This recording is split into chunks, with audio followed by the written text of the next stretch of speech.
നമ്മൾ സാധാരണ സിനിമകളിലൊക്കെ കാണാറുള്ള ചില സംഭവങ്ങളുണ്ട്.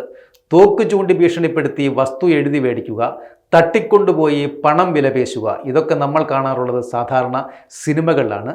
ഇതിപ്പോൾ നിത്യജീവിതത്തിൽ സംഭവിച്ചുകൊണ്ടിരിക്കുകയാണ്. സംഭവം നടന്നത് അടൂരാണ്.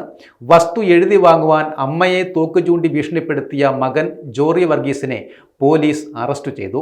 അടൂർ പള്ളിക്കൽ സ്വദേശിനി ലിസിയെയാണ് മകനും മരുമകളും കൂടി ചേർന്ന് തോക്കുമായി എത്തി ഭീഷണിപ്പെടുത്തിയത്. 30 കൊല്ലത്തോളമായി ഗൾഫിലും പിന്നീട് US-ലും ജോലി ചെയ്ത ലിസി 4 മാസം മുൻപാണ് നാട്ടിലേക്ക് തിരിച്ചു വരുന്നത്. ലിസിക്കും ഭർത്താവിനും 3 ആൺമക്കളാണുള്ളത്. ഇതിൽ രണ്ടാമനാണ് ജോറിൻ. സ്വത്തിൻ്റെ പേരിൽ തർക്കവും നിലനിന്നിരുന്നു. ഇതിനു പിന്നാലെയാണ് തോക്കുമായി എത്തി അമ്മയെ ഭീഷണിപ്പെടുത്തുന്നത്. ഭീഷണിക്ക് വഴങ്ങി സ്വത്ത് എഴുതി നൽകാമെന്ന് ലിസി അറിയിക്കുകയും ചെയ്തു. ഈ സമയം വീട്ടിലുണ്ടായിരുന്ന ഇളയ മകൻ പോലീസിനെ വിവരമറിയിക്കുകയായിരുന്നു. ഉടൻ തന്നെ അടൂർ പോലീസ് സ്ഥലത്തെത്തി ജോറി വർഗീസിനെ പിടികൂടുകയും ചെയ്തു. നടപടിക്രമങ്ങൾക്ക് ശേഷം പ്രതിയെ കോടതിയിൽ ഹാജരാക്കി. തിങ്കളാഴ്ച നടത്തിയ തെളിവെടുപ്പിനിടെ ജോറിൻ തോക്ക് പോലീസിന് കൈമാറുകയും ചെയ്തിട്ടുണ്ട്. കോടതിയിൽ ഹാജരാക്കിയ ജോറിനെ 14 ദിവസത്തേക്ക് റിമാൻഡ് ചെയ്തിരിക്കുകയാണ്.